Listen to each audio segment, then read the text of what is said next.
Okay, we're going to solve multi-step equations. Well, we're going to start slow. We're going to solve multi-step equations by combining like terms. So you might see an equation like this: 13x plus 5 minus 10x equals 35. And it's starting to look like there's a lot there. So what you want to do is you want to start by simplifying this equation as much as possible.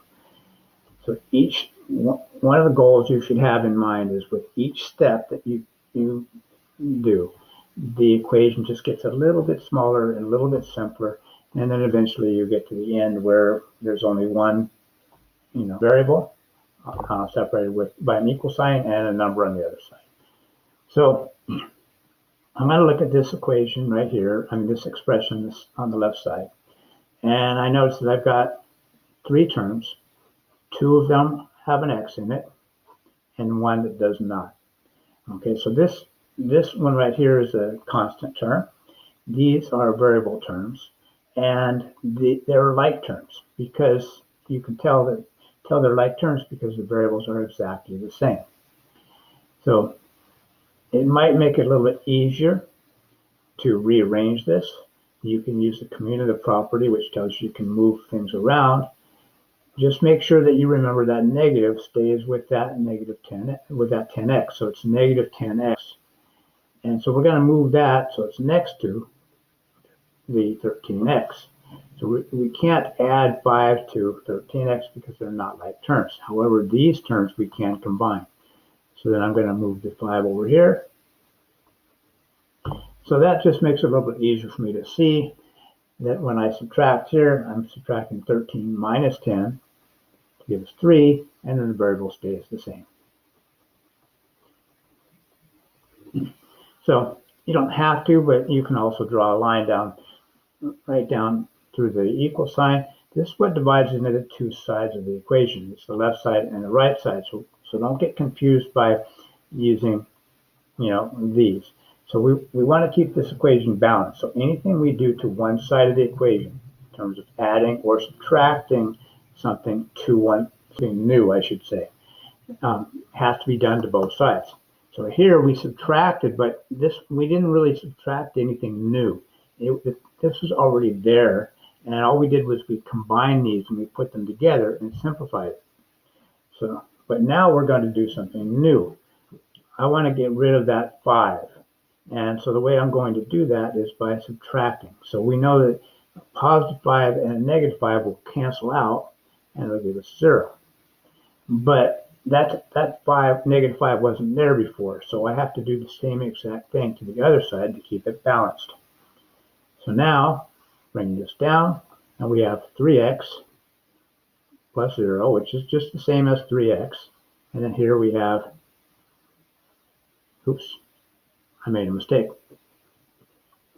I brought this down, it's supposed to be 35. Sorry about that. So 35 minus 5 gives you 30. So now we've got 3 times x equals 30. So we want to use the inverse operation. And when we divide,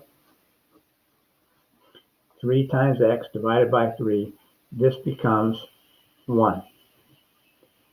So 3 divided by 3, 1, we have 1x, which is the same thing as x. 30 divided by 3 is 10. X is equal to 10. So that's how you combine like terms. So one more example. 5x minus 8 minus 8x equals 25. So we want to find the like terms. And notice we have 8x and 5x. These are like terms. We can put them next to each other. So we have 5x minus 8x minus 8 equals 25. 5x minus 8x is negative 3x. So remember, this negative, again, like I said before, it stays with that negative. So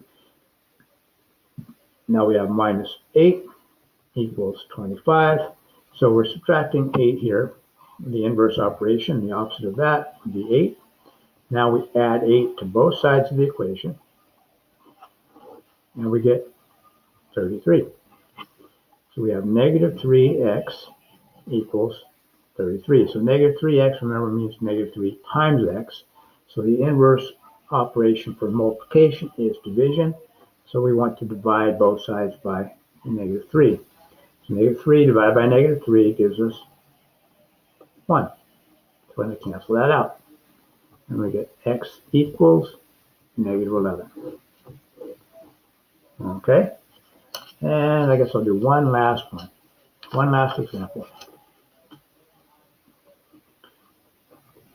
2x, let's do this. 2x plus 5 plus 6x minus 3 equals 10. So organize the like terms.